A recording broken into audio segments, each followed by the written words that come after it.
cordial bienvenida a nuestro Seminario Internacional de Pensamiento Contemporáneo, evento organizado por la Vicerrectoría de Investigaciones y el Programa de Maestría en Estudios Interdisciplinarios del Desarrollo. Ya hemos desarrollado 2 conferencias y hoy es la oportunidad de desarrollar nuestra tercera charla.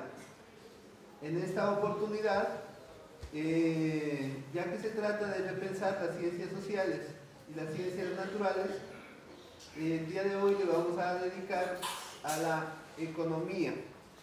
Y para ello hemos invitado al profesor José Luis Corallo, a quien a nombre de la Universidad del Cauca, del Consejo de Investigaciones y del Programa de Maestría en Estudios Interdisciplinarios, le doy una cordial bienvenida y agradezco toda su generosidad por estar acompañándonos aquí en nuestra universidad y en este seminario. El profesor José Luis Corallo es investigador, docente universitario y ha desarrollado importantes contribuciones en los campos de la economía, la planificación regional y urbana, análisis de políticas y economía social y solidaria en 5 países: Argentina, México, Nicaragua, Estados Unidos, Ecuador. En Argentina fue uno de los fundadores de la Universidad Nacional de General Sarmiento y director y organizador del Instituto Conurbano de dicha universidad y electo rector entre 1998 y 2002. Es autor y coautor de una amplia obra. Entre sus contribuciones más recientes resaltamos La gente o el capital, la economía social desde la periferia, contribuciones latinoamericanas, economía social, acción pública y política, ¿hay vida después del neoliberalismo? Diccionario de la otra economía, ¿qué es la economía? Materiales para un debate necesario contra el fatalismo, emprendimientos socioeconómicos asociativos, su vulnerabilidad y sostenibilidad, mentiras y verdades del capital de los pobres, perspectiva desde la economía social y solidaria, guía para el mapeo y el levantamiento de la economía popular solidaria en Latinoamérica y el Caribe, economía social y solidaria, el trabajo antes que el capital, reinventar la izquierda, diálogos norte y sur, que es su último libro. El profesor Corallo actualmente es profesor emérito y director de la maestría en economía social de la Universidad General Sarmiento en Argentina. Bienvenido, José Luis, a nuestra universidad. Bueno. Muchas gracias por la generosa presentación. Muchas gracias, Javier, y a la Universidad del Cauca por tenerme acá. Voy a intentar en 1 hora, que es el tiempo que me han dado, desarrollar un conjunto de ideas sobre lo que es el título de la conferencia, la economía social solidaria y sus distintas interpretaciones y sus propuestas de acción. Me parece importante comenzar explicando por qué la economía social solidaria es un término que se viene extendiendo en América Latina fundamentalmente desde el comienzo de este siglo, a veces llamada social solamente, a veces llamada solidaria o social y solidaria, y en el discurso de los estados está jugando un papel importante incluso desde el punto de vista organizativo, porque aparecen secretarías o ministerios de economía social, de economía solidaria, no solo en los estados nacionales, sino en los provinciales y en los municipales. Como que el Estado tiene incorporado un deber ser de que tiene que atender a esto que se llama economía social, economía solidaria. Esta movilización de ideas va acompañada de desarrollos conceptuales y es sobre todo a eso que me voy a estar refiriendo hoy. El concepto de economía o el término de economía social que usan los gobiernos en general viene muy cargado de las políticas sociales neoliberales.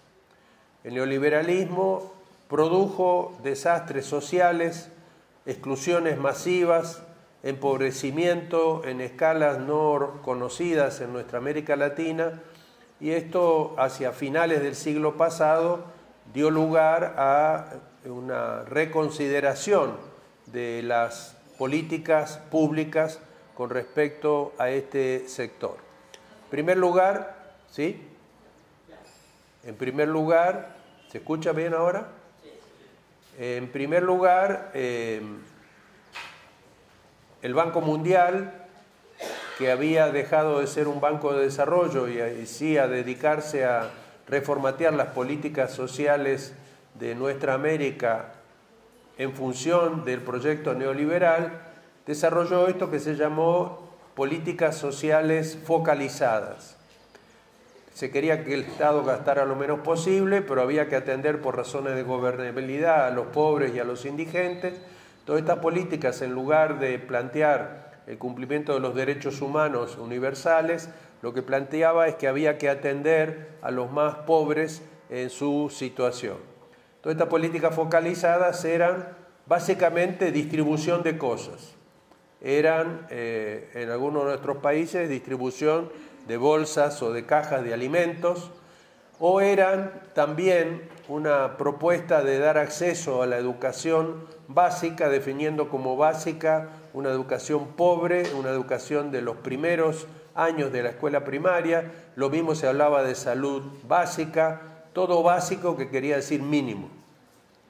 Estas políticas sociales costaban, a pesar de que se quería gastar lo menos posible, y cuando se advirtió que los problemas de exclusión ya no eran una cuestión coyuntural y que la economía global iba a volver a integrar a los excluidos, sino que esta exclusión iba a ser estructural, hubo búsqueda de soluciones menos costosas que integraran de otra manera. Y ahí surgen estas políticas que se siguen llamando sociales, pero ahora con otro sujeto, es economía social. Economía social consistía, y todavía consiste en muchos países, en impulsar formas de autogestión del propio empleo de modo asociativo, si es posible, microemprendimientos mercantiles que tienen que producir algo para venderlo en el mercado, tener ingreso y optimistamente sostenerse sobre los resultados de esa participación en el mercado. Entonces se trata de un intento de reinserción o de inserción por primera vez para los que no habían tenido un empleo en el mercado, en el mismo mercado que los excluyó y que sigue excluyendo a partes muy importantes de la población. Esto dio lugar a programas que ustedes conocen mejor que yo, como ha sido en Colombia, que promovían a través de un subsidio que se supone que era inicial para poner en marcha estos emprendimientos. En el caso de la Argentina, por ejemplo, era un programa que dio un subsidio mensual a 1.800.000 personas para que quisieran su plancito de negocios, iniciaran sus actividades, decidieran un producto para vender en el mercado, con la expectativa de que en algunos meses iban a sostenerse solos. Ese subsidio era muy bajo, pero hacía una diferencia para la gente y obviamente permitía actividades muy elementales. Muchas tenían que ver con la producción de alimentos o la producción de textiles, algunos oficios, pero de ahí no iban a salir actividades económicas comparables a las de las empresas privadas. Esto inmediatamente se fue aprendiendo de que no alcanzaba con que la gente tuviera una especie de salario mínimo para poder dedicarse a buscar estos emprendimientos, sino que hacía falta crédito. Entonces se extiende los mecanismos de microcrédito que venían de la matriz que había desarrollado Yunus y que básicamente consistían en armar grupos de crédito solidario donde todos se hacían responsables del pago de estos créditos y que tuvieron un éxito muy grande en el sentido de que la gente pagaba. La metodología del microcrédito no lo vamos a ver acá, pero básicamente estaba todo pensado para pequeños créditos y condiciones para que realmente se pudiera recuperar. Fue tal el éxito de esto que hoy en día hay bancos interesados en el microcrédito porque es un negocio. La gente paga y paga mejor que los otros y paga a veces tasas exorbitantes, pero como que no se advierte porque el pago es semanal. Entonces se introdujo este segundo instrumento, se vio también que hacía falta subsidios para compra de algunas máquinas elementales, después se fue viendo que la producción de esta economía popular asociativa tenía bastante rechazo por el mercado, o los sistemas impositivos la veían como informal, si es que no ilegal. Entonces se desarrollan sistemas de marcas, sistemas impositivos especiales para que estas actividades pudieran formalizarse.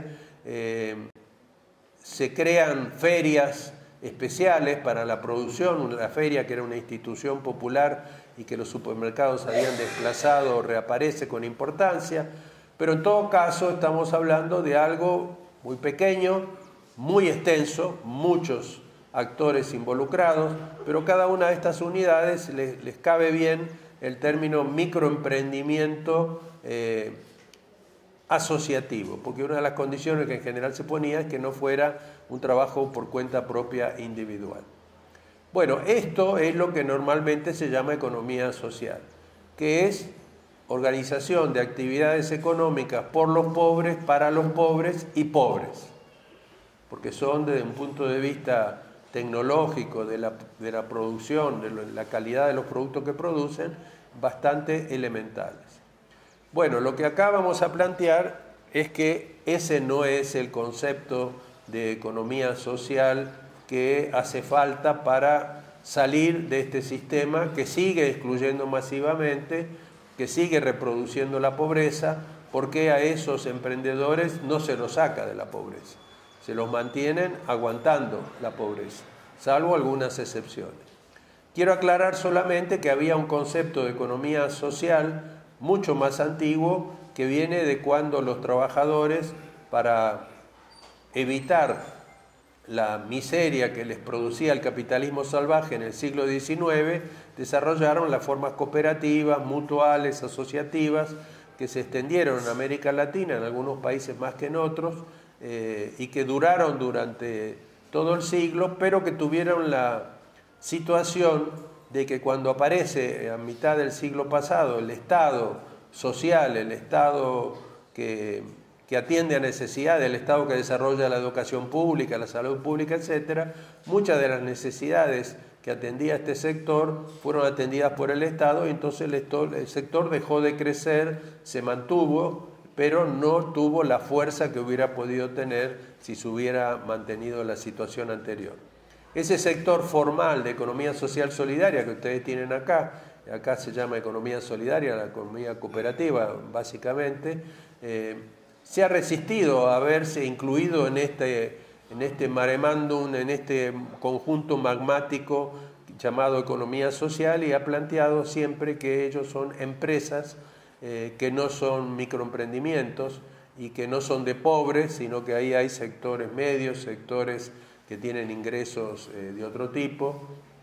Entonces acá hay una relación que no ha sido del todo cooperativa entre ese sector, que se podía haber pensado que apoyara el desarrollo de estos emprendimientos solidarios, pero que en principio no lo hizo. En principio vio esto como un cuerpo extraño y no duradero de la economía. Vamos a plantear entonces, puedo encararlo así: las prácticas de promoción de estos emprendimientos, buscando su sostenibilidad en el mercado, tienen tres niveles. El primer nivel es el nivel micro socioeconómico, que es el que predomina. Ayudar, acompañar, impulsar estos microemprendimientos, a veces desarrollando la organización de segundo nivel, ya no la asociación dentro del emprendimiento, sino que se asocien los productores para comprar insumos juntos, para comercializar juntos, para tener crédito juntos, para compartir una infraestructura. Esto es una iniciativa que va saliendo de este conjunto de emprendimientos. Cuando se plantea el problema de la sostenibilidad, lo que se viene viendo es que es muy difícil que estos emprendimientos, compitiendo en el mercado entre sí, a veces ferozmente, y con las empresas, puedan sostenerse masivamente. Siempre va a haber algunos que en un proceso darwiniano van a tener éxito, incluso pueden llegar a convertirse en pequeñas empresas, pero la mayoría sigue dependiendo del subsidio. Si se les quitaran los subsidios que reciben de distinto tipo, no podrían sobrevivir. Este nivel microeconómico va mostrando a los mismos agentes de esta economía que es necesario trabajar a nivel de redes, que es necesario trabajar a nivel de territorios, que hay que organizar las demandas, que no es cuestión de elegir un producto y salir a venderlo. En reuniones de estos emprendedores, un tema recurrente es el tema de la comercialización, cómo se vende eso que ahora sabemos producir. Entonces, se ve que es necesario trabajar a un nivel meso, y en particular a nivel territorial. Pero esto no es suficiente, sino que hay que trabajar a un nivel macroeconómico, o sea, ver a este sector de economía popular, solidaria, asociativa, como un sector importante de la economía. Cuando los juntamos y pensamos agregadamente en un sector de economía popular, vemos que en muchos de nuestros países, por ejemplo, la producción de alimentos del sector campesino, que es parte de la economía popular, es más de la mitad del consumo de alimentos en estos países. Otro indicador de la importancia de la economía popular es el valor de las remesas que logran los emigrados hacia el exterior para vender su fuerza de trabajo, que es uno de los recursos fundamentales que tiene la economía popular, y cuando sumamos a nivel macroeconómico esas remesas, han sido el primero o el segundo rubro de entrada de divisas en muchos países, incluso en México, en Ecuador, en Centroamérica, ha sido así. Entonces no es un sector chiquito, sí es un sector inorgánico, es un sector muy fragmentado, es un sector que es mantenido a través de las políticas públicas sin darle un desarrollo como el que podría tener. ¿Qué entendemos por economía social? Otra alternativa para pensar. En primer lugar, como pasa siempre que se quiere hacer una propuesta alternativa, hay que comenzar por la crítica de lo existente. En este caso, si vamos a redefinir, si vamos a definir qué es una economía social, lo primero que tenemos que hacer es definir qué es economía. En el sentido común, economía tiene que ver con el mercado, economía tiene que ver con la plata, economía tiene que ver con el ingreso. Los mismos promotores y los mismos agentes de la economía popular solidaria se evalúan y miden sus resultados según la cantidad de dinero que obtienen produciendo y participando en el mercado. Entonces, economía se asocia a economía de mercado, a comprar y vender y tener una diferencia para poder vivir o para poder acumular. Esa es la concepción del pensamiento neoliberal hoy, para no remitirnos a la teoría económica neoclásica que está atrás de esta concepción. Eso es la economía de mercado. Todo lo que no sea economía de mercado es visto como irracional, como atrasado y que debe ser formalizado y que debe ser convertido en economía de mercado. Se postula que la economía de mercado es la forma más eficiente que encontró la humanidad para organizar el proceso económico. Ahí, quien no es eficiente es forzado a ser eficiente porque la competencia lo saca, si no baja costos, si no aumenta los ingresos, si no consigue los mercados, si no cambia las tecnologías adecuadamente, etc. Hay un concepto de racionalidad en esa concepción, que es que lo racional es calcular bien las decisiones que se van a tomar y buscar maximizar el ingreso, la acumulación, la productividad, y que el mercado va a coordinar todas esas iniciativas, desplazando a las que no son buenas y premiando a las que son buenas. El mercado es brutal en sus castigos. Cuando alguien ha venido ahorrando, ha tenido una microempresa, ahora tiene una empresa mediana y de pronto el mercado lo deja fuera de la competencia, quiebra y se pierde todo lo que hizo. Un trabajador que tiene una historia de 20 años de trabajo sistemático, de aprendizaje, de pronto es desocupado. ¿Por qué? Porque su mano de obra no hace falta, el mercado dice que no es necesaria. Esto para los mercadófilos no es un problema, justamente es una de las ventajas del mercado. Autores, filósofos de la economía neoclásica, neoliberal, como von Hayek, dicen, y alguna vez lo dijo Adam Smith, qué bueno que tenemos al mercado porque nos evita el problema moral de tener que decidir quién se muere y quién vive. El mercado, que es un mecanismo que es objetivo, decide estas personas no tienen derecho a vivir.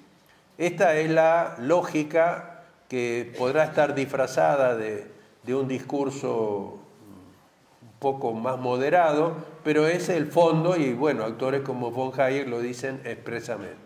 El mercado selecciona, el mercado racionaliza la producción, la distribución y el consumo. Hoy estamos en un momento en que ya no es solo proponer la economía de mercado para resolver la producción, la distribución, el consumo, sino que a partir de eso que se llamó la teoría de la acción racional, se propone que los comportamientos de mercado y la organización de mercado es la mejor solución para la organización de cualquier actividad humana.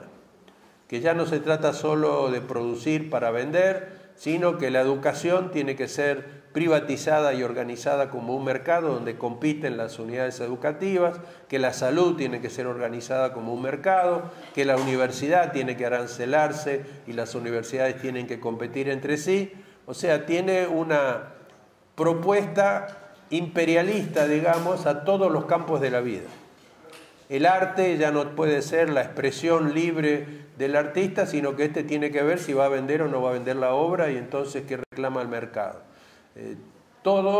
La política obviamente está mercantilizada porque hoy vemos que los candidatos son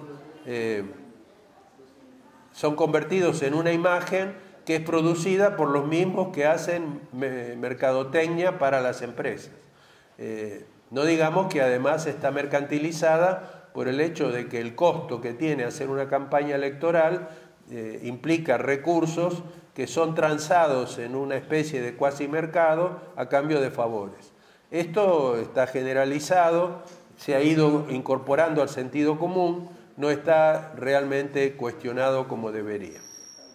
Bueno, este mercado fue liberado, es el proyecto neoliberal a nivel global de las intervenciones estatales y los mecanismos, las instituciones como el Fondo Monetario, el Banco Mundial o las nuevas instituciones de la globalidad, lo que hacen es defender, apoyar y profundizar esa liberación de los mercados.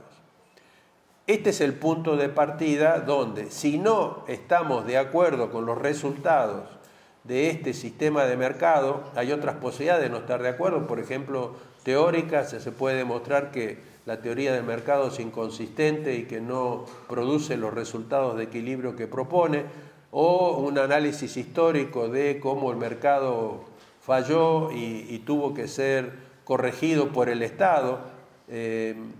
Si además de eso no estamos de acuerdo con los resultados, se plantea el problema de plantear otra economía. Como digo, el sentido común indica que esto no es posible, que lo que hay que hacer es adaptarse y que cada cual trate de salvarse como pueda. Esa es la lógica de este sistema. ¿Qué implica hablar de economía social? Implica, como digo, en primer lugar, redefinir la economía. Entonces, el sentido de la economía para el neoliberalismo es el crecimiento económico, que es el crecimiento del PIB, que es el crecimiento del valor de la masa de mercancías que se produce anualmente, es la introyección de comportamientos que tienen que ver con la búsqueda de óptimos, de bajar los costos, de subir los ingresos, de aumentar las ganancias y los ingresos para quienes no son capitalistas. Es una propuesta utilitaria donde se supone que todos nos comportamos como lo que se llama homo económicos, buscando nuestra ventaja, siendo indiferentes a los demás, siendo no solidarios, siendo individualistas, porque como dijo Adam Smith, esa es la condición para que funcione el mercado. La solidaridad es un antivalor para la lógica del mercado. Bueno, la propuesta que se viene planteando cada vez con más fuerza es que hay que disputar el sentido de la economía. El sentido de la economía no es crecer. Una economía puede estar creciendo y aumentando la pobreza al mismo tiempo. Una economía puede estar distribuyendo mejor el ingreso incluso, pero concentrándose la propiedad, que es lo que está pasando en muchos de nuestros países. Entonces, ¿qué entendemos por economía social? Y acá un autor muy importante es Karl Polanyi, que está siendo muy leído hoy porque cuando uno lee sus obras como La Gran Transformación parece que las estuviera escribiendo hoy, porque él escribía ante los horrores que la liberación del mercado, el liberalismo económico habían producido, incluido el fascismo. Y hoy estamos viendo los horrores del neoliberalismo. Entonces hay una similitud histórica. Entonces, ¿qué plantea Polanyi? Que el sentido de la economía es institucionalizar los procesos de producción, distribución, circulación y consumo, el proceso económico, de manera de asegurar el sustento de todos los miembros de la sociedad. Entonces, el objetivo no es de manera de crecer lo más que se puede, es asegurar el sustento de los miembros de la sociedad. Nosotros les proponemos una definición un poco más amplia, basada en este concepto de Polanyi, que es el de que la economía es el sistema de normas, valores, instituciones y prácticas que se da a una sociedad para organizar los procesos económicos de producción, distribución, circulación y consumo, coordinarlos, de manera de resolver de la mejor manera posible las necesidades y los deseos legítimos de todos los miembros de la sociedad en equilibrio con la naturaleza. Una definición un poco larga, pero bueno, está por ahí escrita, se puede ver, pero que es una manera de ir analíticamente abriendo aquel concepto básico de que el sentido de la economía es resolver las necesidades de los miembros de esa sociedad de la cual es economía. Esto quiere decir que si vamos a evaluar un sistema económico en su funcionamiento actual, no nos vamos a concentrar en si crece o no crece, si hay inversión o no hay inversión, sino qué está pasando con la resolución de las necesidades de los miembros de esa sociedad. ¿Qué está pasando con la definición de lo que es necesario o de lo que es necesario? ¿Qué está pasando con las instituciones que organizan la economía? Este es un enfoque institucionalista, si quieren ustedes, que permite hacer un análisis distinto desde una perspectiva distinta de lo que es la economía. Llamamos a eso economía social porque tenemos que distinguirnos del concepto de economía a secas que está colonizado por esa concepción de la economía de mercado de que hablábamos. Entonces, de hecho, parece redundante porque toda economía es social. Sin embargo, vean ustedes que lo que el neoliberalismo propone es que no nos metamos con la economía, que el Banco Central sea autónomo del poder político, que liberemos los mercados así llamados nacionales, que abramos las fronteras y que no el Estado, el poder, la democracia no le ponga límites. Está pidiendo o está planteando que la economía de mercado se autonomice de la sociedad y de la política, que se convierta en un mecanismo supuestamente racional que va a organizar los sistemas de premios y castigos, cómo se produce, qué se produce, etc. Entonces está proponiendo lo que Polanyi llama un desencastramiento de la economía con respecto a la sociedad y la política. Cuando decimos economía social estamos diciendo que la sociedad tiene que organizar su economía desde la perspectiva del objetivo de que la sociedad sobreviva, que sea una sociedad con justicia, donde los conflictos sociales no estén exacerbados por la extrema desigualdad, que haya una racionalidad distinta. Vean ustedes que, por ejemplo, para una empresa privada es racional contaminar el ambiente si eso le baja los costos. O sea, ¿para qué poner un sistema de filtros para limpiar los residuos sólidos o líquidos si se puede tirar a un río? Esto tiene costos para la sociedad, tiene consecuencias como de enfermedades en las ciudades que toman el agua río abajo, o la gran minería que no tiene problema en contaminar el suelo y las napas de agua que eran potables y que dejan de serlo por la filtración de todos los químicos que utilizan para bajar los costos y entonces hacer que se puedan llevar los cerros completos, las montañas, para satisfacer las demandas globales de minerales. Una empresa, si para bajar los costos tiene que sustituir fuerza de trabajo por tecnología de robots, lo hace porque eso es lo que tiene que hacer para competir y despide masas de trabajadores y no se hace cargo de eso. Entonces es una economía salvaje que no tiene en cuenta los efectos sobre la sociedad, salvo que se le impongan costos. Vean ustedes cómo incluso resuelve algunos de estos problemas la economía de mercado. Ante el problema de la contaminación que estamos viendo ahora, las consecuencias desastrosas que tiene sobre los cambios climáticos, sobre que se está aumentando la temperatura del planeta, que está habiendo efectos no deseados, incluso en los mismos países llamados desarrollados, ¿cómo hace para resolver esto? Dice, sí, es cierto, el problema es que la gente, los que contaminan no tienen que pagar por eso no lo incluyen en los costos, entonces creemos un mercado de derechos de contaminación, donde las empresas o los países que van a contaminar pagan un derecho para poder contaminar. Bueno, es un mercado que va a tener las mismas limitaciones que tienen los otros mercados de que hablamos.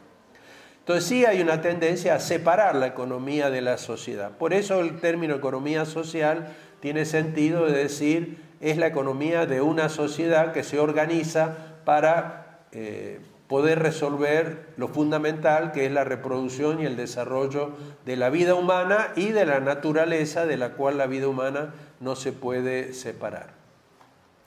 Esta definición implica muchas cosas. Implica, por ejemplo, reconocer la historia. Fíjense que en la definición yo decía la economía que se da a una sociedad. Para la otra concepción, la economía no se la elige la sociedad, sino que se desarrolla evolutivamente como una fuerza necesaria, como una tendencia histórica necesaria, que por ejemplo autores como Fukuyama dijeron que se estaba llegando al fin de la historia. O sea, ya la evolución de la economía hacia una economía global de mercado y por lo tanto una sociedad de mercado estaba llegando a su fin, se estaba cumpliendo el objetivo. De alguna manera una lectura elemental de Marx también parecería que da lo mismo, que Marx tiene una teoría evolutiva por la cual el desarrollo de las fuerzas productivas y las contradicciones que genera van llevando a un desarrollo de la capacidad de las sociedades para producir todo lo necesario y poder entrar en esa etapa del comunismo de productores libremente asociados, donde no hay la presión de la escasez que caracteriza a la época en la que él estaba escribiendo. Entonces acá un estudio real de la historia muestra que las economías han sido construidas, que no son resultado de una evolución. Entonces lo que Polanyi muestra, por ejemplo, es que el mercado fue construido por la violencia, por lo que Marx llamaría la acumulación primitiva. Se separó a los campesinos de las tierras, se hicieron los cercamientos, se dividió la tierra, que era un común, en lotes que se podían comprar y vender, y entonces los capitalistas tuvieron acceso a la tierra que las comunidades no les permitían. Pero esos excomunitarios no tenían ya acceso a la tierra, la habían tenido que vender, entre otras cosas, para poder sobrevivir, y pasan a las ciudades a trabajar como asalariados del capital. Se forma el proletariado. Para Polanyi, aún si hubiera mercado en el sentido de compra y venta de cosas, porque obviamente la había desde muchísimos años anteriores, para que el mercado realmente se convierta en un sistema de mercados, organice la economía y la sociedad, era necesario crear el mercado de tierra, crear el mercado de trabajo y crear el mercado de dinero. Crear el mercado de tierra quiere decir convertir a la naturaleza en tierra.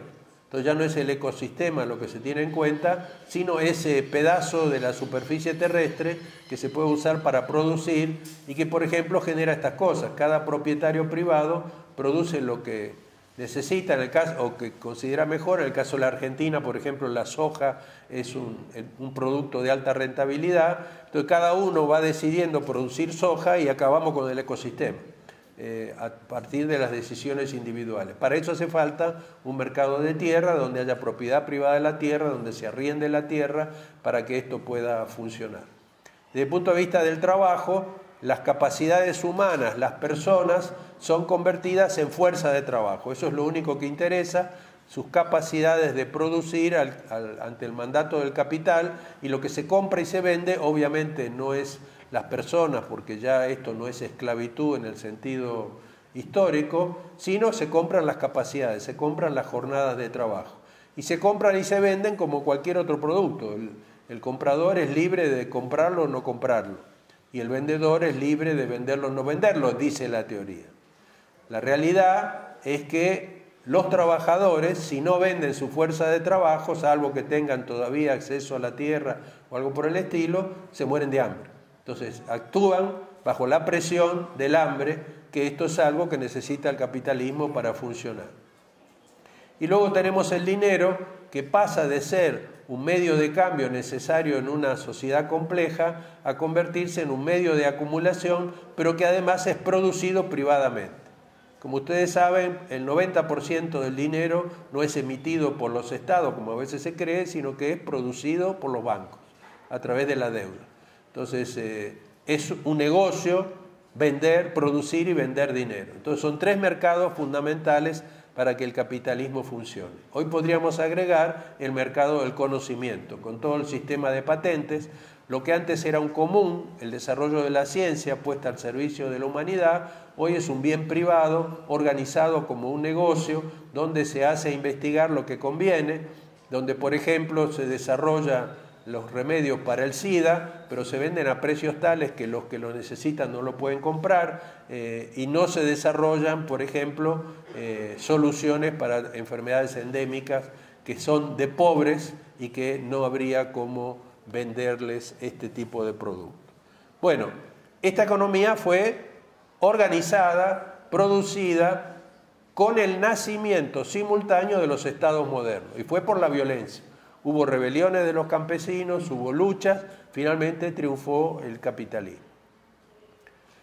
Ahora uno podría decir, después del fascismo, fue una manera de salvar al capitalismo a través del corporativismo. Fue una construcción de un sistema económico que funcionaba, donde había una fusión entre el Estado y los grupos económicos, donde la política y la democracia, por supuesto, habían sido anulados, y donde la economía funcionaba, como digo, a partir de los grandes grupos económicos.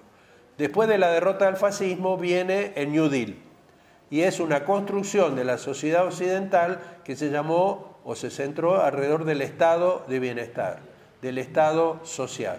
Fue una construcción, hubo una guerra antes para construir esta nueva economía, que duró 30 años, que en América Latina apareció como el estado desarrollista, que también integró la sociedad, urbanizó, hizo accesibles a bienes públicos a la sociedad y que tenía un proyecto de crear una economía industrializada, con los problemas que tuvo, pero realmente en 30 años es lo que llevó la industrialización de nuestros países, pero a partir del año 73 esto empezó a revertirse. Tenía problemas el modelo, pero ¿qué pasó? Que el proyecto neoconservador que fue iniciado en América Latina con su ideología económica neoliberal, que comenzó con el pinochetazo, empezó con el derrocamiento del gobierno socialista de Allende, llamó a los Chicago Boys y empezó a implementar en Chile las políticas neoliberales. Eso acabó con la industria, eso acabó con el concepto de mercado interno, abrió a las transnacionales y generó un Chile especializado en muy pocos productos. El país que le siguió fue Argentina en el 76 con la dictadura de Videla, que hizo exactamente lo mismo. Un miembro de la alta aristocracia argentina, Martínez de Oz, fue ministro de Economía y puso en marcha la liberalización de los mercados, la desindustrialización masiva del país, que era uno de los 3 países más industrializados de América Latina, el empobrecimiento de la población, la persecución a la solidaridad de los trabajadores, matando a los dirigentes gremiales, porque todo eso atentaba contra el juego libre de una economía de mercado. Y luego se fue extendiendo, no solo por medio de gobiernos militares, Uruguay pasó lo mismo, etcétera, sino a través de gobiernos elegidos democráticamente que siguieron implementando las políticas neoliberales.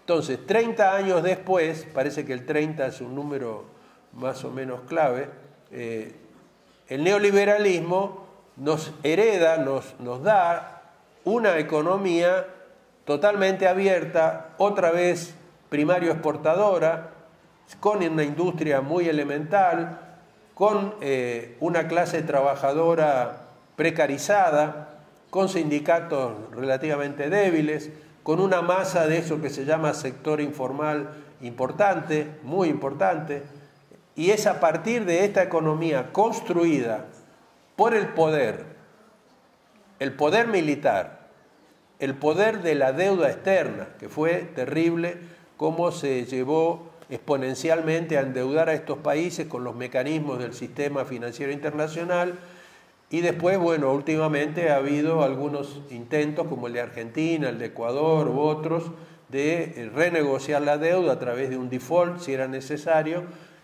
y liberarse en parte de del mandato del Fondo Monetario Internacional y del Banco Mundial que acompañaba a esa deuda. Entonces son construcciones. Entonces, si ahora queremos otra economía, tenemos que construirla, no nos va a pasar sola, no va por el mero desarrollo natural de las cosas a surgir una economía distinta. Hubo también una que me olvidé en el pasado, que fue la construcción del sistema socialista, o sea, que empezó en Rusia, la Unión Soviética, que en el caso de América Latina fue la implementación en Cuba de la expropiación de los medios de producción por parte del Estado y la planificación centralizada. Esa también obviamente fue una construcción. Entonces la historia nos muestra eso. La otra cosa que nos muestra la historia y la antropología es que todas las economías que han existido son plurales en el sentido de que están organizadas a partir de una combinación de principios de organización de la economía.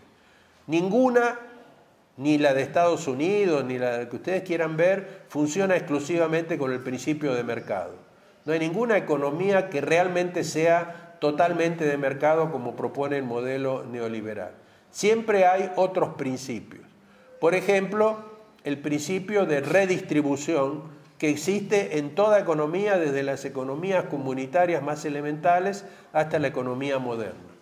En las economías más elementales, que producen pocos productos, hay el acceso a la tierra comunitario y cada una de las familias productoras produce, y algunos producen más y otros menos por razones de fertilidad del suelo o por algún otro factor, y se crea un fondo del excedente que producen los que les ha ido bien, que se redistribuye para mantener la estabilidad de esa comunidad.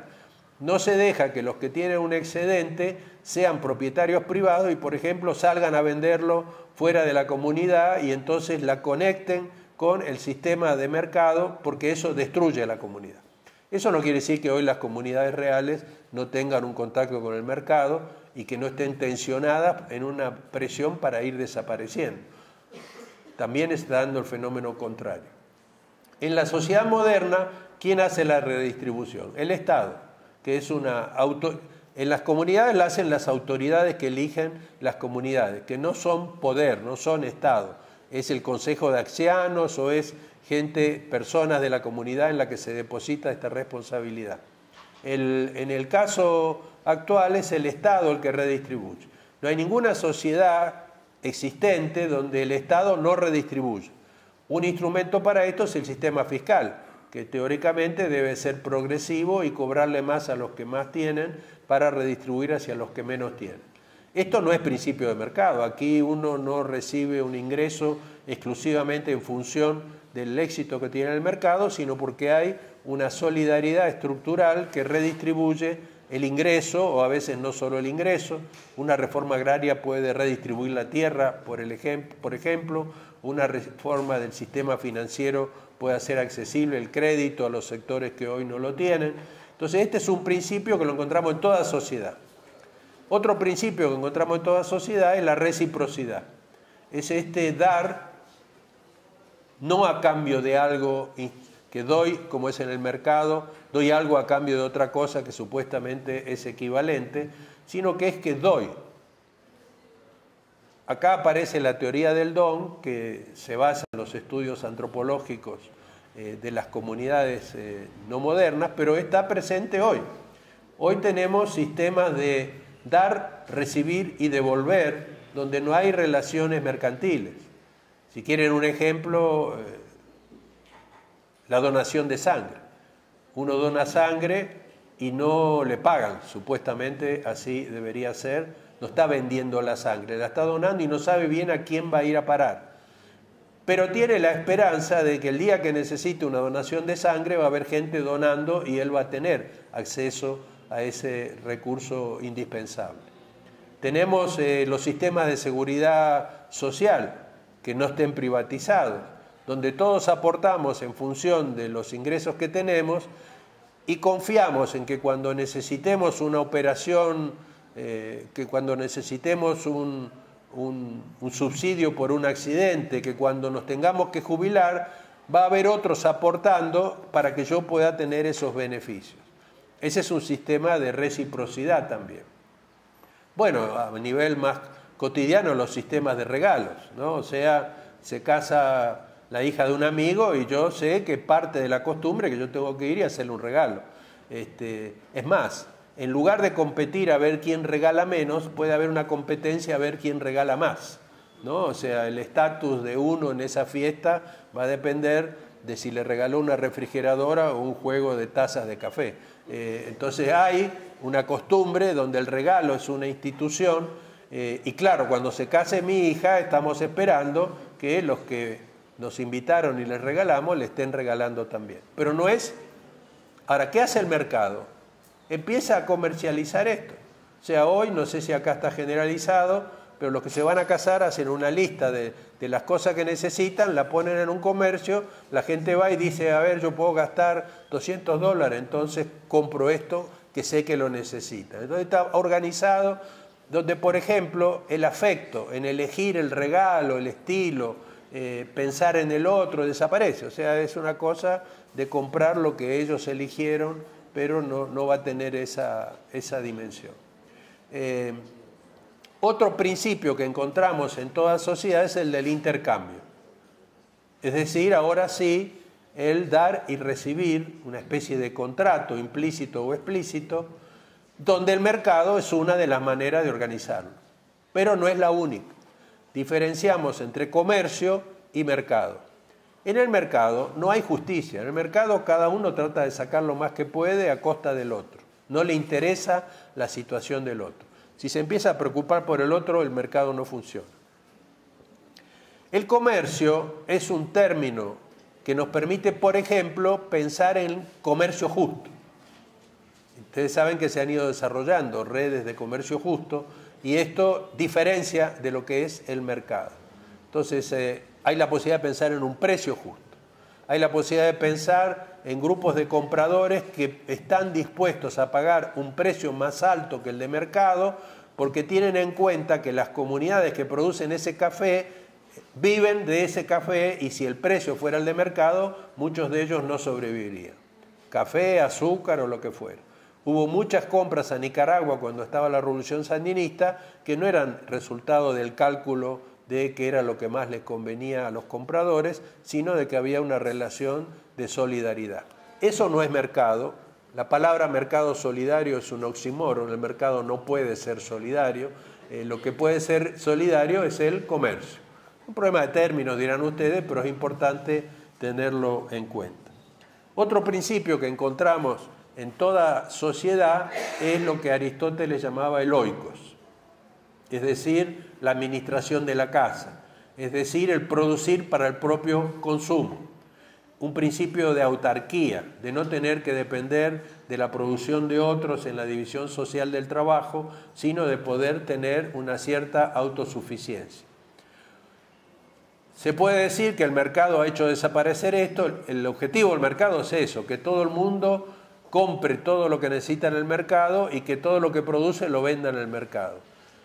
La autarquía y el oikos no han desaparecido en absoluto. Obviamente en la producción campesina una parte del producto en una organización campesina va para el propio consumo. Cuando van los técnicos especialistas en la eficiencia agrícola, les dicen a los campesinos que tienen que especializarse en un solo producto, que eso les va a dar ventaja y que van a poder comprar afuera todo esto que están produciendo ahora de una escala y con una calidad que no es comparable a la que tendrían en el mercado. Esto ha hecho desastres en la economía campesina, que pasa a ser dependiente de la venta en el mercado, aparecen unos intermediarios que le sacan el grueso del valor porque tienen un poder monopólico sobre ellos y además pasan a depender de factores que hacen que la simplificación del ecosistema y de la producción tenga efectos a veces irreversibles. Pero además en nuestras familias tenemos producción para el autoconsumo. Cocinamos, lavamos, planchamos, construimos la casa, construimos nuestros muebles, algunos más, otros menos. Pero en todas nuestras familias en todas nuestras áreas domésticas hay producción para el propio consumo. En México se hizo un cálculo del valor de esa producción y es el 25% del PIB.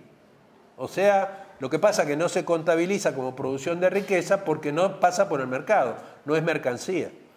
Fíjense la paradoja de que si yo plancho mis pantalones en mi casa, no es actividad económica. Pero si pongo una lavandería, eso es actividad económica y cumple la misma función de planchar los pantalones o de lavar la ropa. Entonces acá hay un problema que, bueno, se puede remontar a Malthus cuando estaba proponiendo cómo contabilizar la riqueza y dijo, es muy complicado incluir eso, así que vamos a quedarnos solamente con la mercancía. Esto tiene problemas porque hoy buena parte de la economía popular, por ejemplo, está dedicada a la producción para el propio consumo. Y cuando fallan los mercados, cuando no hay empleo, aumenta esa producción autárquica para sostener la vida. Ya no tengo idea del tiempo. ¿Cuánto queda? 15 minutos. Bien. ¿Qué hacer? Bueno, todo esto es analítico, o sea, analicemos una economía, veamos que hay otros criterios para analizarla, para estudiarla. ¿Qué peso tienen cada uno de estos? Lo que dice Polanyi, decimos nosotros y vivimos, es que cuando se quiere que predomine el principio de mercado sobre todos los demás, produce desastres. Produce esta separación de la economía respecto a la sociedad y la política y genera una sociedad de mercado absolutamente desigual, injusta, excluyente de mayorías, etc. ¿Qué se propone desde la economía social y solidaria? Porque esto es analítico, conceptual. Bueno, ¿qué pasa con el qué hacer? ¿Qué hacer dentro de esto? Si decimos que hay que construir otra economía, ¿esto cómo se hace? ¿Va a hacerse con violencia, como se hicieron la producción del modelo neoliberal o del sistema capitalista? va a ser la sociedad que delibera y decide democráticamente qué clase de economía quiere. Bueno, acá no hay un modelo. Hay un problema además, o una ventaja que tenemos, es que no tenemos ningún modelo de cómo debería ser esa otra economía. No hay el modelo de aquel modelo socialista que hubo en su momento. No hay el modelo de los productores mercantiles simples, donde no hay capitalismo y donde cada trabajador se apropia de lo que produce, como podría ser, por ejemplo, una economía de puras cooperativas, donde son los trabajadores asociados que se apropian de lo que producen y que lo intercambian con otras cooperativas. De hecho, un sistema de cooperativas donde hay mercado va a hacer que algunas cooperativas crezcan y otras perezcan y va a llevar finalmente a una situación de desigualdad. Tampoco podemos pensar, como alguna vez se creó, en una economía sin mercado. Aquella idea de abolir el mercado que se trató de aplicar en Rusia al comienzo y que fue un caos total. En una economía compleja el mercado cumple una función de coordinación de las iniciativas muy importante. Lo que pasa es que una cosa es la función de coordinación y otra es que se haga cargo de la distribución, de la asignación de la propiedad, de qué se produce, de qué se consume, etc. Entonces no puede ser una economía sin mercado. No puede ser una economía totalmente estatizada porque ya se ha hecho el experimento y se ha visto que es imposible organizar racionalmente el conjunto de una economía tan compleja donde hay una división social del trabajo y miles de productos y millones de consumidores y de productores. Entonces, ¿cómo va a ser? No tenemos modelo. Pero sí sabemos que no queremos que sea esta y que sabemos en qué dirección podemos ir moviendo. Entonces, a nivel micro, ya les dije, es importante pasar a nivel meso, pasar a niveles de organización y de coordinación entre los productores autónomos que no son empleados del capital ni del Estado, que se van asociando y van creciendo y, por ejemplo, empiezan a tener la posibilidad de desarrollar sus propios centros de investigación tecnológica. Creo que aquí el caso de Federación de Cafetaleros, Federación, ha mostrado que a través de la organización y la asociación puede tener un desarrollo tecnológico de control de calidad, de acceso a mercados globales extraordinario. Lo mismo puede pasar con otras, que después dentro de esas estructuras se generen tensiones, problemas de posible desigualdad, etc. Bueno, eso es un problema que obviamente tiene que ser encarado. Pero ya tenemos el modelo de la desigualdad, que es la empresa de capital, donde hay uno que manda y todos los demás obedecen. Y además uno que se apropia de la plusvalía que producen los demás. Entonces, avanzar en la organización, avanzar en articular, por ejemplo, a las universidades, a los centros tecnológicos, a las escuelas, en crear comunidades, ya no las comunidades indígenas en las cuales nacemos o no, pero si nacemos en ellas tenemos una cultura incorporada y unos valores y unos comportamientos pautados, sino comunidades, por ejemplo, una comunidad urbana que decide gestionar su propio hábitat, producirlo, gestionarlo y que cuando ya tiene resuelto ese problema desarrolla los servicios y cuando tiene resuelto ese problema se preocupa por los jóvenes que no tienen trabajo y busca maneras en que los tengan. O sea, es una comunidad que va resolviendo necesidades y que se puede asociar con otras, como los intercambios entre campo y ciudad, que a veces tienen relaciones de familia extendida y otras veces no. Está el nivel macro, como decíamos, y es que se reconozca que nuestras economías no son economías de capital, sino que son economías mixtas, donde hay un sector de empresas de capital muy importante, hay un sector de economía pública muy importante, es economía, maneja recursos, produce bienes públicos, educación, salud, vivienda, condiciones generales de la producción, transporte, seguridad, es decir, es un productor el Estado en todos sus niveles y maneja recursos presupuestarios muy importantes, en algunos casos puede ser el 30, 40%, pero veamos que algunos países europeos llega a ser el 60% de la economía en su conjunto. Y hay un sector enorme de economía popular, que puede tener elementos asociativos y solidarios o ser salvajemente competitiva, como dijimos antes.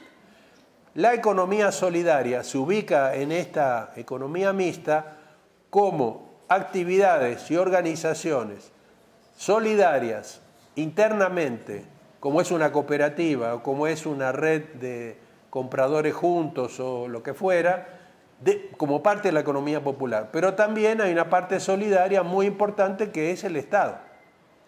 Cuando hablamos de principio de redistribución, ese principio es fundamental para la economía solidaria y es el Estado el que es mediador y maneja esos recursos. No solo a través de dar dinero, de dar bonos para incorporar al consumo a los sectores excluidos, sino la educación pública, la salud pública. Miren esos emprendimientos que decíamos que tienen problemas de sostenibilidad, si no hubiera salud pública, educación pública, tuvieran que comprarla en el mercado, si ahora no se sostienen, muchísimo menos. O sea, todas esas políticas tienen que ver con esta economía popular. Y después está el nivel sistémico, como sistema de instituciones que habíamos mencionado antes, donde esta economía solidaria va generando nuevas instituciones. La del comercio justo es una, pero también está una vieja institución que ha renacido en muchos otros países, que es el trueque.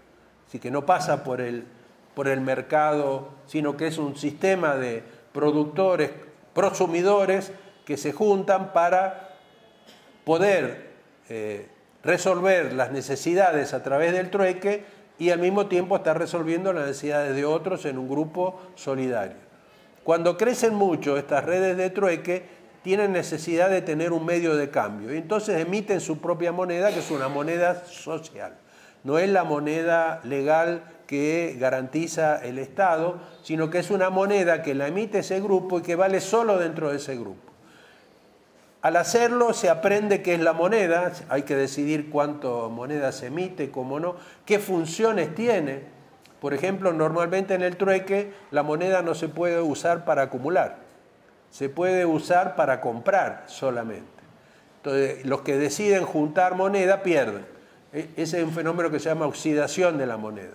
Cada semana que pasa sin usarla, se le reduce el valor. Entonces hay que gastarla y por lo tanto hay que darle trabajo a los demás. Entonces es una función distinta que no tiene hoy la moneda que circula. Entonces se crea otra moneda, es una institución distinta a la que ahí se da.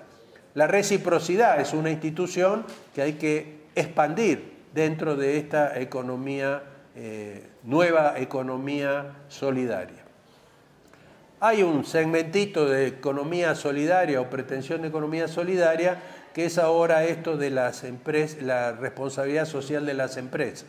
O sea, una parte del sistema de empresas de capital dedica unos recursos a unos programas sociales o dicen ahora vamos a tener en cuenta las cuestiones medioambientales.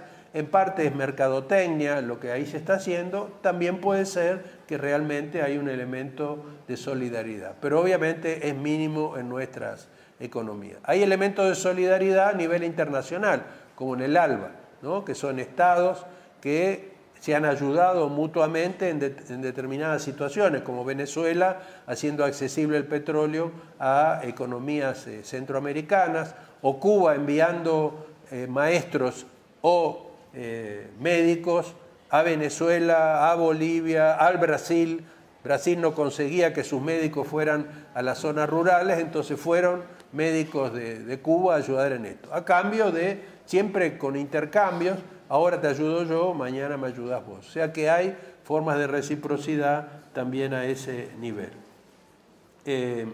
Hay solidaridad en el Mercosur, pero sobre todo en el UNASUR, que está todavía muy retrasado en el proceso de formación, pero si se decide crear un banco del sur, donde no tengamos que depender del Banco Mundial y del Fondo Monetario, hace falta solidaridad para eso. Por ejemplo, Brasil no necesita eso, y Brasil tiende a irse con los BRICS, pero si colabora con un Banco del Sur, está siendo solidario con las otras economías. Otra cosa que hay que tener en cuenta es que esto ya no viene solo de la base, de los microemprendimientos, de las redes a nivel meso, sino que hay movimientos sociales que se han resistido a la propuesta neoliberal, que como los gobiernos democráticamente elegidos por ellos volvían a aplicar el proyecto neoliberal, los tiraron abajo, los derrocaron, hasta 3 veces en el caso del Ecuador. Esto pasó en Ecuador, pasó en Bolivia, pasó en Venezuela, pasó en la Argentina en el año 2001, y esos movimientos, en el caso de los 3 primeros países, dieron lugar, primero, lograron que se elegir un gobierno que asumió el sentido popular de la economía y llamaron a constituyentes que cambiaron las constituciones y el mandato que tenían los estados a futuro. Entonces, por ejemplo, en el caso del Ecuador, la Constitución dice que el sistema económico tiene que ser social y solidario. Y le da mucho protagonismo a la economía popular y solidaria. A partir de esa Constitución, después se crea la Ley de Economía Popular Solidaria, se crea el Instituto de Economía Popular Solidaria dedicado a promover desde el Estado la economía popular solidaria, se crea la Superintendencia de Economía Popular Solidaria que tiene que controlar que no se metan en ese mundo pseudoempresas o cosas por el estilo, y está en el lenguaje incorporado, ahora incluso en el lenguaje del presidente, que al principio no creía mucho en eso, esta búsqueda de que la economía popular y solidaria sea un recurso fundamental para cambiar la matriz productiva de ese país. En el caso de Bolivia se habla de economía plural. En los 2 casos se reconoce las comunidades como organización económica, no como algo que tiene que ver solo con la cultura. Se reconocen las familias como forma de organización económica y el trabajo doméstico como trabajo productivo. En la mayoría de las constituciones esto ni aparece.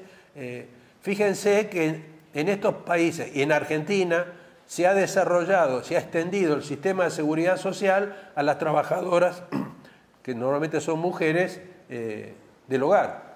O sea, tienen derecho a seguridad, a una pensión. Las trabajadoras que normalmente han estado... Eso no se lo consideraba trabajo, era una cuestión privada. Entonces hay al sector precarizado de la economía llamada informal, se lo está incluyendo, hay que formalizarlo, pero se está incluyendo en los sistemas de seguridad social. Entonces no es una mera declaración de lo que estamos hablando. En el caso de Venezuela se hablaba o se habla de la creación de comunidades de base territorial, o sea, grandes organizaciones locales que producen, que se organizan cooperativamente, donde el Estado al principio puede tener un papel, pero está planeado que vaya desapareciendo. Ahora Venezuela está en una situación bastante compleja y eso está un poco como frenado. En el caso de la Argentina no tenemos nueva constitución, pero está incorporado en las políticas públicas, como les dije. En el caso de Brasil se habla de economía solidaria y hay un movimiento de economía solidaria que junta anualmente a representantes de los emprendimientos de todo el país, de todas las regiones, con los efectores de las políticas públicas y con los promotores de la economía social solidaria. Y co-construyen las políticas de economía solidaria con la Secretaría de Economía Solidaria, que la preside Paul Singer, un gran intelectual socialista a quien Lula puso en ese puesto, propuesto por las organizaciones de la economía popular solidaria, y co-construyen las políticas. No es que la gente se entera de que el Estado decidió cambiar una cosa o cambiar la otra. Entonces hay avances en esto importantes que tienen que ver con el Estado también y con la creación de nuevas organizaciones, de nuevas instituciones y con la cuestión simbólica de reconocer a esta economía, reconocerla como un elemento fundamental. Miren, si no hubiera economía popular, ninguna de estas sociedades funciona. No puede funcionar solo con empresas que venden aquello que es negocio y que bajan los precios y que ven a la población como consumidores o como frente de fuerza de trabajo. Y un Estado total... No funciona. Simplemente no puede funcionar. No hay una sola economía en el mundo que no tenga economía popular, que no tenga economía doméstica, que no haya producción para el autoconsumo. ¿Dónde se va a reproducir la fuerza de trabajo si no es en la economía popular? Si yo lo veo desde la perspectiva de una unidad doméstica, ¿cuál es su principal recurso? El trabajo. Tendrá una vivienda, tendrá unas máquinas, pero básicamente es el trabajo. Los microemprendimientos que crean es una estrategia para mejorar las condiciones de vida de la familia, no es para hacerse rico. Después puede evolucionar a ser una empresa. Y no se entiende la lógica del microemprendimiento si se separa de la unidad doméstica. La otra función que cumple es vender la fuerza de trabajo. Tanto el Estado como el sector empresario, si tuvieran que hacerse cargo de la reproducción completa de la fuerza de trabajo, los costos salariales serían altísimos. El trabajo doméstico hace bajar el valor de la fuerza de trabajo. También lo usan para la producción comunitaria, para la producción para el propio consumo de grupos comunitarios. Bueno, creo que hay una cosa que querría decirles y es que, y termino con eso, que hoy se dan condiciones favorables para pensar en el desarrollo desde el interior del sistema capitalista, porque no estamos diciendo ese sistema que viene, anula al otro y se ubica. Lamentablemente o afortunadamente no es esa la tarea que tenemos, sino de ir desarrollando otras formas desde el interior. ¿Qué situaciones favorables hay hoy que se han ido construyendo en estos 15 años, digamos, de iniciado el ciclo, si quieren ustedes? Primero, que se ha avanzado mucho en comprender, o sea, nosotros heredamos un sentido común colonizado por la lógica del mercado. Y nosotros mismos pensábamos que éramos responsables de nuestra propia situación. Eso es lo que nos dijo el neoliberalismo. El sistema no es responsable. Cada uno es responsable de si logra o no logra vivir bien. Contra ese sentido común, teóricamente, conceptualmente, prácticamente se ha ido trabajando y hoy hay un cuerpo de crítica al sistema de mercado muy consistente. Esta es una ventaja, digamos, no estamos empezando desde el sentido común colonizado, sino desde una propuesta crítica importante. La segunda condición favorable es que el socialismo y el progresismo del siglo XX hoy están ellos mismos cuestionados y la crítica al sistema no es solo crítica al sistema capitalista, sino que es crítica al sistema colonial y al sistema de patriarcado.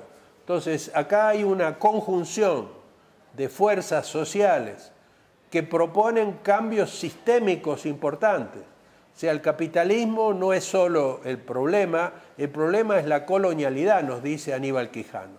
El problema es que seguimos colonizados, aunque no parezca que somos colonia. Seguimos siendo eurocéntricos, seguimos siendo mercadocéntricos.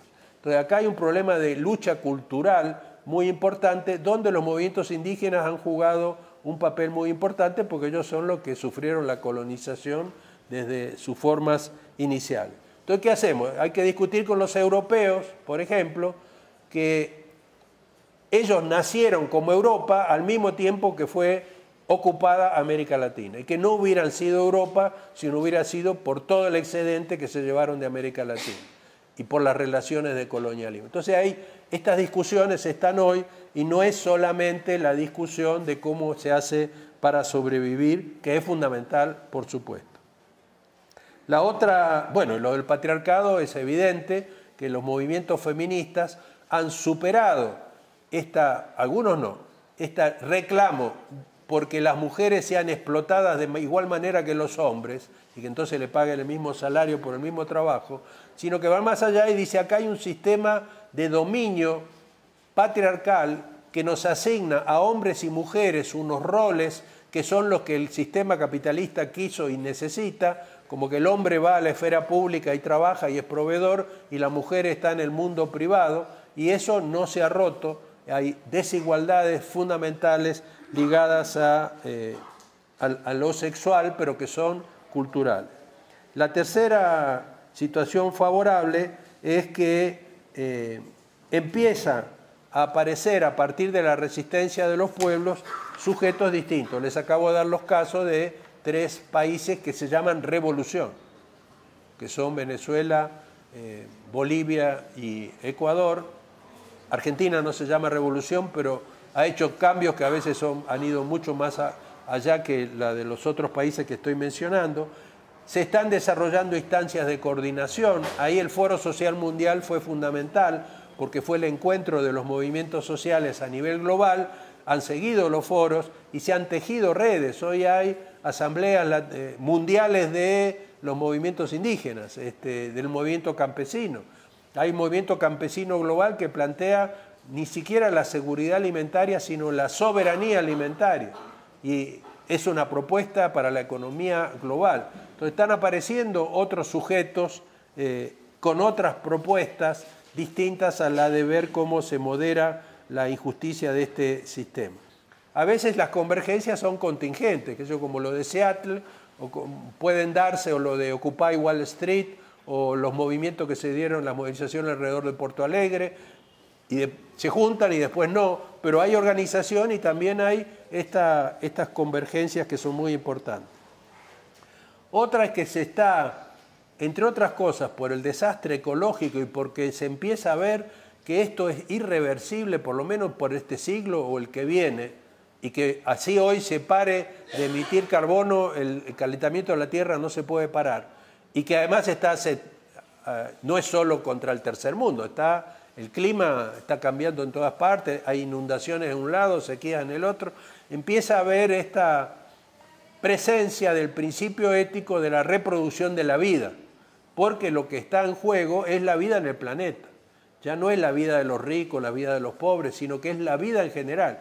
Entonces, filosóficamente, es algo que, por ejemplo, la teología de la liberación planteó en el siglo pasado, filosóficamente, conceptualmente, políticamente, empieza a haber cada vez más un reconocimiento que el sentido de la economía, de la tecnología, es la reproducción de la vida y no el ganar, porque el ganar está acabando con la vida. Todo esto es algo también importante. Autores como Dussel o Hinckelhammer, que ustedes pueden conocer, han contribuido mucho a eso. Otra cosa importante es que no se está buscando una utopía,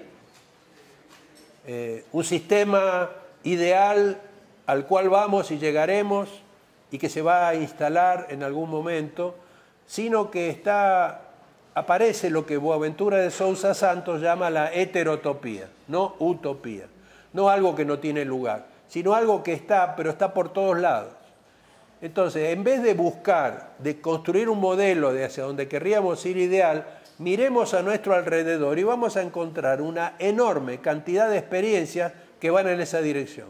En la dirección de la solidaridad, en la dirección de otra racionalidad, yo les di varios ejemplos, pero hay la cantidad de experiencias que hay que no se conocen, que están invisibilizadas, que están ignoradas por las ciencias sociales, además, que hay que sistematizar y poner en la escena para ver que pasan otras cosas en nuestras economías, es fundamental.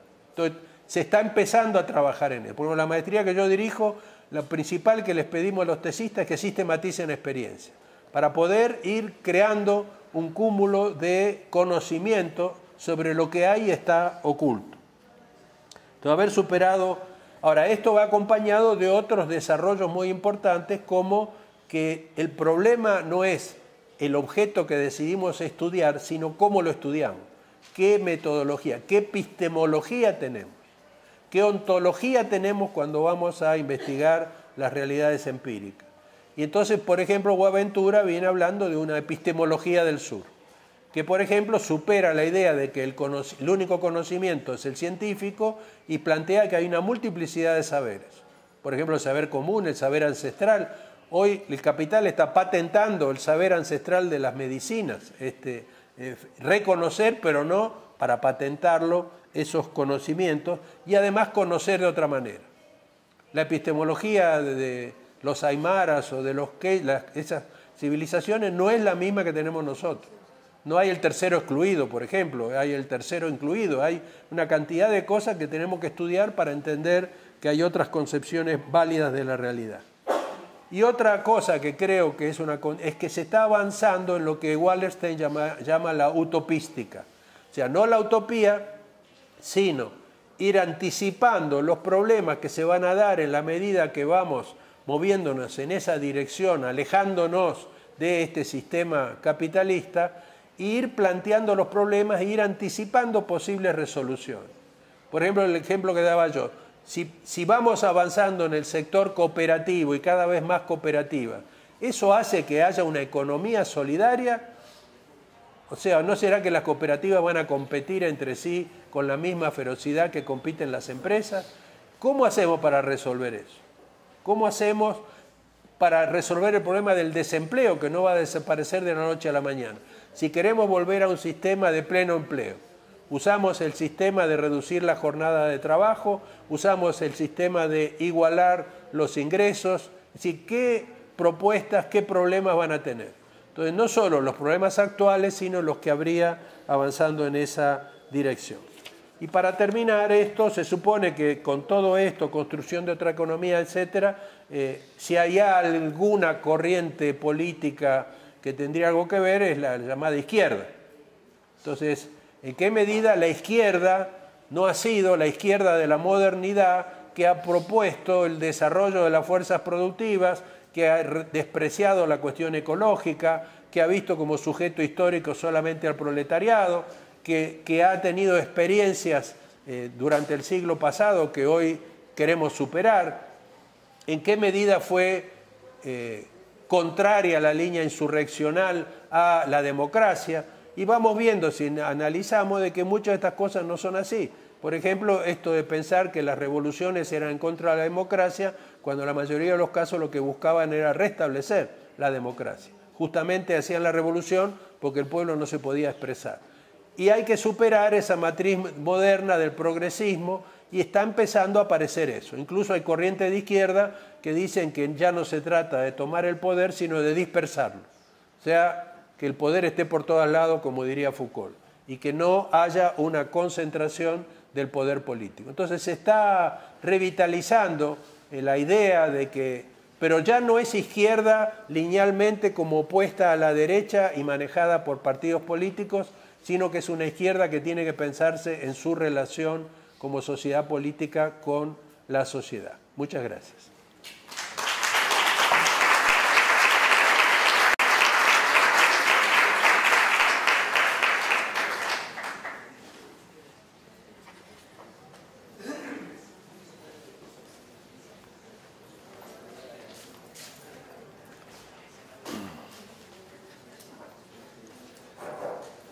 Bueno, muchas gracias, José Luis, por tu brillante y esperanzadora intervención.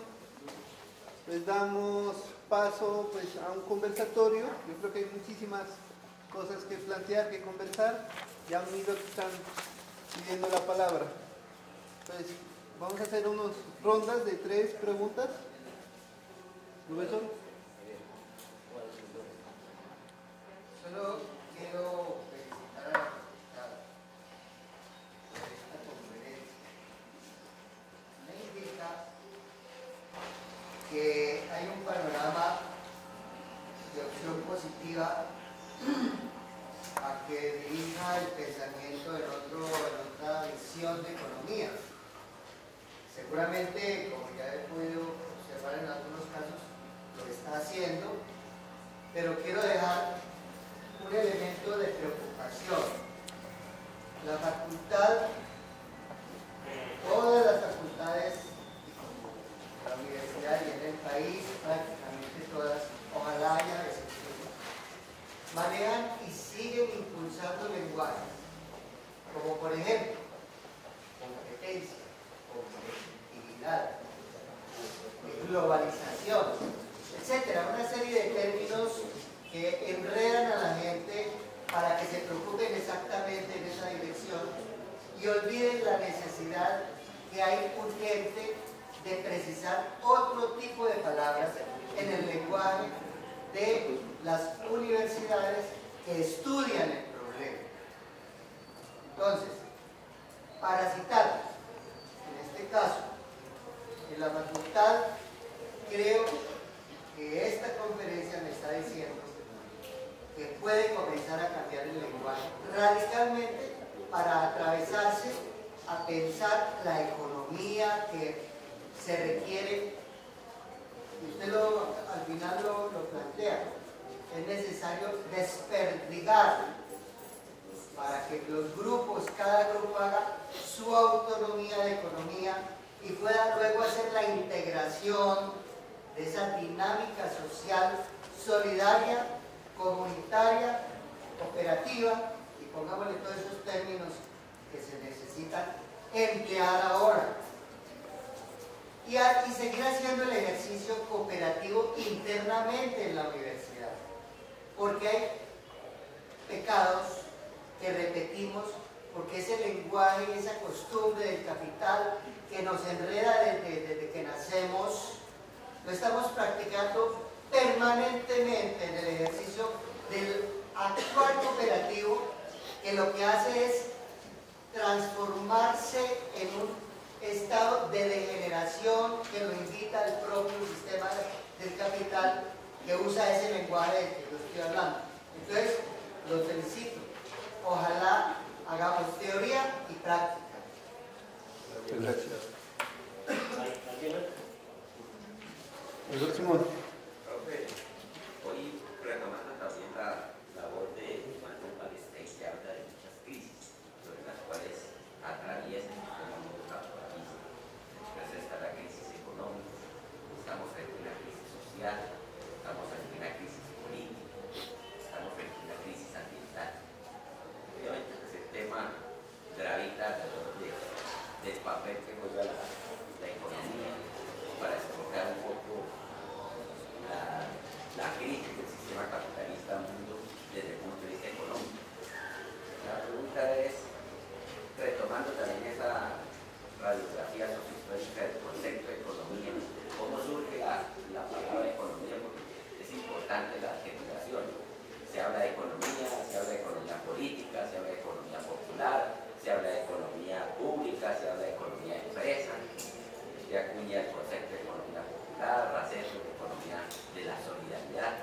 Es decir, la adjetivación es importante y creo que una de las debilidades que tiene precisamente el no caminar epistémicamente en la ciencia y sobre todo en la ciencia económica es, digamos, esa pérdida de teoría crítica alrededor de las mismas disciplinas. La pregunta va en este sentido. Usted advierte que en ese trasegar histórico que ha tenido el concepto de economía, para los griegos la palabra economía no tenía la misma centralidad que tiene hoy para esta sociedad la palabra economía. Es decir, como usted lo acaba de anotar, para los griegos la economía era una economía de la casa, de hoy. Y hoy entonces la economía se constituye en no solamente una racionalidad para el manejo de esa economía que usted intenta visibilizar, que es la economía doméstica, a través de lo que no sé si logra entender por economía popular. Y hoy la economía entonces se volvió en el metadiscurso para intentar explicar desde el punto de vista económico y financiero los grandes problemas que acabo de indicar, los problemas sociales, políticos. Es decir, asistimos a un reduccionismo, un doble reduccionismo, que sería el reduccionismo económico y el reduccionismo financiero, para intentar explicar esa crisis global que vive el capitalismo al que hoy asistimos. Frente a las propuestas, el profesor Raceto habla de la economía pluralista. No entendía muy bien el significado que le pueda dar usted a lo que llama microemprendimientos, que se entiende por lo micro. Hoy en esa clasificación a veces, digamos, como absurda, se habla de macroeconomía, microeconomía, y yo hablaría inclusive de esa clasificación odiosa de nanoeconomía, que podría uno explicar un poco lo que se llama la economía popular. ¿Cuáles son las dinámicas? Es decir, hay unas diferencias de carácter más bien cuantitativo, no de carácter cualitativo, para intentar establecer esas divisiones entre lo nano, entre lo micro y entre lo macro. Como usted decía, en esas epistemologías del sur hay unas economías ignoradas, por eso está la economía popular de la que usted indica. La pregunta fundamental es cómo determinar en esa economía pluralista, porque al fin y al cabo dentro de la presentación usted dice que no hay que desconocer la importancia que tiene la economía pública, la economía de empresa, la economía popular, la economía solidaria. ¿Cómo buscar ese equilibrio? Si el equilibrio puede estar con respecto al tamaño. Es decir, el equilibrio está en el tamaño, es decir, qué tan importante es la economía pública sobre la economía de la empresa, la economía popular. El equilibrio está en el tamaño. O en dónde encontrar ese equilibrio si estamos, como diría el profesor Racendo, lo que estamos intentando es democratizar ese mercado. ¿Cómo democratizar ese mercado? Democratizar el mercado es buscar visibilizarse de una economía sobre la otra frente al tamaño o frente a su razón de ser. ¿Por allá? Sí, buenos días, buenas tardes. Quería hablar del tema del dinero, muy rápidamente, y mencionar la economía ecológica como otra corriente alternativa de la economía. Y pues voy a empezar con el tema de que pues, la economía se definió un poquito como, desde sus inicios, como ciencia, disciplina, como cómo se definen los precios de la compra y venta en el mercado, ¿no? Un poco eso. Y hoy hay gente que llega a un extremo opuesto, que es decir, que la economía no incluye todo lo que tiene que ver con la fijación de los precios. Entonces, por ejemplo, Joan Martínez Arias, que es uno de los duros de la economía ecológica, que dice eso, ¿no? La fijación de precios no es economía, es otra cosa. Me olvidé el nombre, pero incluso le pone el nombre de esta otra disciplina. En ese sentido, veo muy interesante esto de las monedas sociales en cuanto no responde a los mismos criterios y dinámicas de lo que es el dinero y los precios. Cabe muy lógicamente dentro de tanto lo que es la economía ecológica como también la economía social y solidaria. Quería saber cómo ve usted las posibles diferencias o contradicciones incluso, tal vez, entre economía ecológica y economía social y solidaria. Y hasta qué punto cree que en el futuro tal vez las carreras de economía quiten todas las materias de matemáticas y no sé qué otras, yo no estudio economía, pero todas esas cuantitativas, y se centren en esos valores, se centren en las formas de organización, se centren en el medio ambiente. Gracias. Bueno, son tres que como parecen 30, ¿no? Vamos a ver si puedo elaborar sobre los temas. Es muy oportuno el primer tema porque estamos en una universidad, ¿no? Y el tema de, bueno, ¿y qué hace la universidad con todo esto? La universidad es una institución, para empezar. No son los edificios, es un sistema de pautas de comportamiento. Uno sabe qué tiene que hacer o qué no tiene que hacer en la universidad, sabe que lo van a evaluar periódicamente, sabe que va a haber un título. Los profesores saben que tienen que dar una currícula, hay autoridades, hay momentos de elección de autoridades, o sea, está todo muy pautado. Todo el sistema educativo en general es así. Ahora, la pregunta es qué relación tiene esa institución con el conjunto de la sociedad. De hecho, está cumpliendo una función social muy importante, que es formar, distribuir el conocimiento, producir conocimiento que debería ser un bien público y estar formando jóvenes de su propio ámbito. Desde ese punto de vista, ya esa es una función. Pero la posibilidad de que se convierta en una torre de marfil aislada está siempre ahí, ha estado siempre ahí, y es una pregunta que la sociedad le hace a la universidad, o debería hacerse. ¿Cuál es el papel de la universidad con respecto a todas estas cosas que están pasando? A mí me tocó ser rector de mi universidad en un momento en que el neoliberalismo estaba muy fuerte en la Argentina y donde había un problema de restricción presupuestaria creciente a la universidad y una presión para que se privatizara, que se arancelara. Cuando la universidad se arancela, no necesariamente es propiedad privada, pero sí se mercantiliza la actividad. La investigación, que es otra función, ha venido degenerando en la producción de conocimiento libre a la producción de conocimiento que tiene mercado.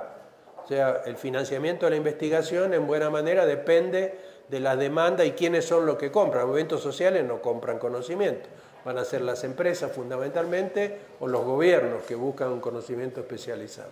Entonces la universidad ha ido, como institución, ha ido incorporando nuevas pautas, las carreras se han ido acortando.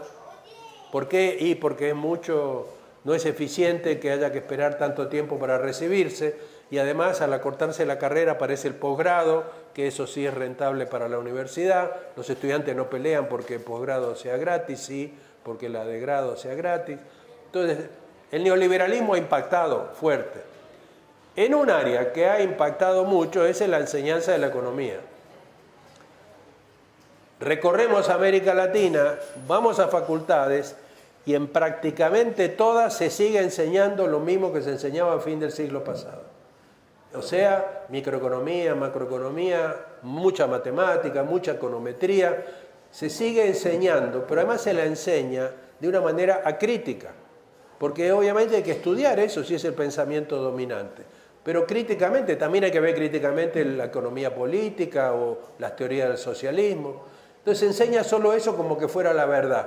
Por ahí hay una materia que se llama Historia del Pensamiento Económico que da cuenta de toda la diversidad. Y se forman los economistas sobre todo para trabajar en el sector financiero. Si nos vamos a ver para qué sirve todo ese conocimiento. Ahí hay una cosa lamentable y es que, bueno, está empezando a aparecer en varios países estudiantes que se organizan para decir queremos estudiar otra teoría económica, desarrollar otras capacidades. Pero todavía sigue predominando lo otro. De ese punto de vista se está creando porque no son intelectuales, se está creando los profesionales que requiere el sistema. Y se los ha convertido en los gurús, hablan un lenguaje muy complicado, dicen para dónde va a ir la economía, predicen, analizan, cuestionan. En general sus predicciones son todas equivocadas, ¿no? Si uno mira hacia atrás, porque hoy están prediciendo, entonces la gente se asusta, qué sé yo. Miremos 20 años para atrás, en el caso de la Argentina es evidente, todas las predicciones de esas gruesas, todas equivocadas, pero se siguen reproduciendo. En la pizarra podemos mostrar que sus teorías son inconsistentes, que no tienen que ver con la economía real. ¿Pero por qué se sostiene? Por razones de poder, porque es la ideología teórica que necesita el sistema capitalista. Y de ese punto de vista tenemos un gran problema. Podemos avanzar. Con esto de la economía social, ¿qué han hecho muchas universidades? Desarrollaron una oficina de extensión universitaria que va y trabaja con los pobres y que puede hoy estar haciendo promoción de emprendimiento, esas cosas, lo cual está muy bien. Incubadoras de microempresas, de microemprendimiento, es otra institución universitaria que ha surgido en Brasil, es muy importante, pero se sigue enseñando la misma economía, pero no solo en la carrera de economía, en la carrera de ingeniería de agrónomos, se les enseña para el agrobusiness, y si se le enseña algo de la economía es la del agrobusiness, entonces se enfrentan al campesinado y no saben qué hacer, salvo que tengan una decisión de ubicarse de otra manera en la sociedad. Los contadores, bueno, se los forma ¿para qué? Para engañar al Estado, para no pagar impuestos, para ocultar los datos. O sea, toda la universidad está con problemas, ¿no? No es solamente la carrera de economía. Economía está presente un poco por todos lados. Uno podría decir, bueno, pero tenemos antropología, tenemos historia, tenemos otras carreras que tienen una aproximación distinta, incluso la economía, y eso sí es sociología. Pero ¿qué pasa? Por ejemplo, la sociología ha tenido que pelear contra los valores y la definición de ciencia que viene de la economía, porque se hizo también sociología cuantitativa, pero si es una sociología comprensiva que quiere dar cuenta no solo de las motivaciones de los individuos, sino de estructuras sociales, entra en pugna con la economía. El problema es que no se encuentran nunca. O sea, ¿dónde está el espacio donde se debate realmente la economía desde la perspectiva? La economía hay que estudiarla multidisciplinariamente o transdisciplinariamente. No se puede entender la economía real desde eso que llaman ciencia económica. Así que yo creo que la pregunta es más que pertinente. Ahora, ¿por qué la universidad no cambia? ¿No? Acá hay un problema de poder afuera, pero también de poder adentro. Por alguna razón se reproducen las mismas cátedras, los mismos profesores en los mismos lugares. Por alguna razón los estudiantes tienen una porción de la capacidad de decisión minimizada, a pesar de que son la mayoría. No estoy diciendo que se vote un hombre un voto, porque la universidad sería un desastre también, pero sí que haya una mejor representación. Normalmente no hay mucha democracia en la elección de las autoridades, ¿no? Incluso si hay proceso eleccionario. Entonces también implica una democratización de la universidad que pueda asumir de otra manera estos problemas. Gracias por la pregunta, porque me parece muy apropiada para este contexto. Con respecto a la...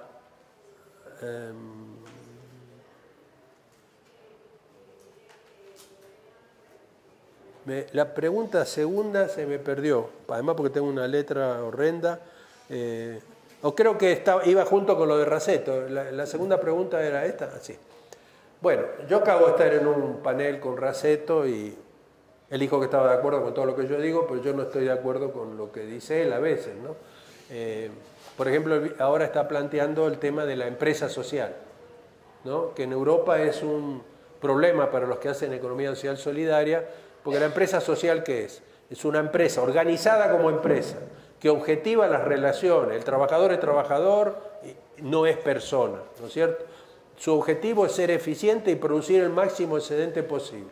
Lo social viene porque ese excedente no se lo apropian los dueños de la empresa, sino que lo usan para fines sociales.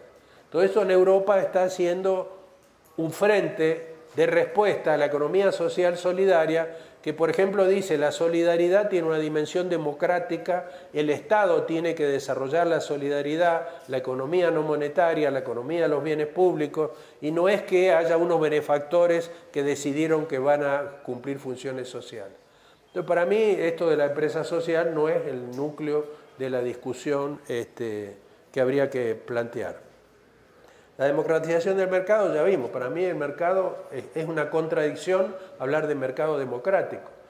Digamos que democrático quiere decir que haya una distribución más pareja de la propiedad, o sea, que no haya grandes monopolios y después pequeños emprendimientos, sino que esté más parejo la distribución de los medios de producción, que habría que decirlo, porque cuando uno dice redistribuir los medios de producción, lo ponen en una cajita, en un rincón, ¿no es cierto? Yo puedo decir democrático, pero ¿qué quiere decir democrático? No puede haber economía de la solidaridad sin una fuerte participación del Estado, que tiene que ser democrático, obviamente. Partir de los derechos y de las responsabilidades de los miembros de la sociedad y de las organizaciones económicas. Coincido con Luis en hablar de la pluralidad. La pluralidad puede tener dos interpretaciones. Una es que la pluralidad de formas de organización, la empresa pública, la empresa privada, la comunidad, el emprendimiento, la economía doméstica, pluralidad, no solo el paradigma de la empresa de capital weberiana, ¿no? La otra pluralidad es decir, ojo, no es que vamos a distribuir y todos vamos a seguir el principio de la economía de mercado. Hay una pluralidad de principios que es lo que yo decía, hasta reciprocidad, redistribución, etc. Entonces, en cualquiera de los dos sentidos, la propuesta de la economía social solidaria es una economía plural. No estamos diciendo que hay que hacer desaparecer las empresas de capital. Lo que hay que es regularlas, hay que ver qué funciones cumplen, etc. Pero tienen que perder su protagonismo, ¿no? Pero no cómo pensar, salvo que sea una empresa pública, en producir una hidroeléctrica. O sea, no está fácil pensar que va a ser la comunidad que se organice, a veces la comunidad incluso está en contra de la hidroeléctrica, va a producir algo así que es un bien que necesita toda la sociedad y además cómo va a manejar la tecnología de eso. Entonces hacen falta concentraciones tecnológicas de recursos que puede ser una empresa pública, no tiene por qué ser privada, pero la forma empresa no puede ser sustituido por el chiquitaje de lo micro. Ahora, micro no quiere decir chiquito.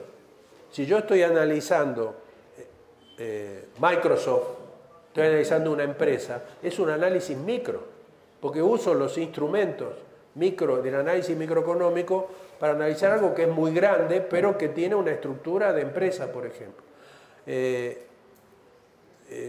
Si yo digo macro, no tiene por qué ser grande, puedo usar el análisis keynesiano de los flujos de variables, etcétera, para estudiar un municipio.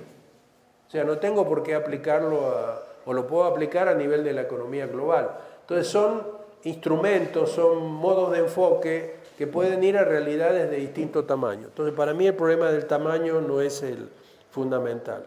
Con respecto a la cuestión es decir, de cuál es el problema.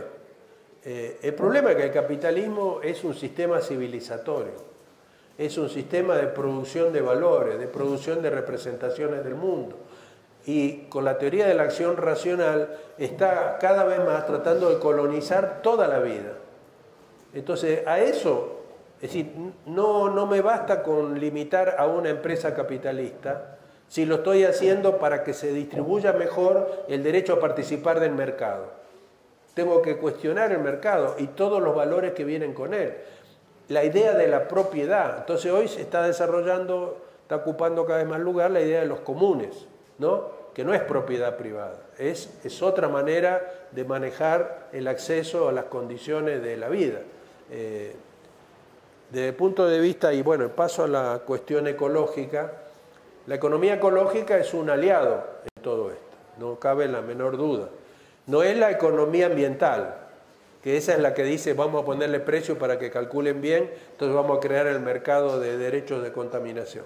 Estamos hablando de una concepción económica que parte de las leyes de la termodinámica, que dice, acá el problema es el sistema ecológico planetario, las leyes físicas, somos parte de la naturaleza. Como individuos somos seres necesitados, que hemos desarrollado la conciencia, la capacidad de pensar, la lógica instrumental, etc. Pero somos parte de la naturaleza. Para empezar, nos morimos, obviamente. No estamos, como Descartes hubiera planteado, o el positivismo plantea, que ahí está la naturaleza y acá estamos nosotros los seres pensantes. Somos parte de la naturaleza. Entonces los flujos de energía, los equilibrios, los tengo que pensar en términos ya no de individuos, sino de las organizaciones que nosotros nos damos, de las tecnologías que elegimos, etc. Entonces esos equilibrios del ecosistema es tal vez el tema central para mí.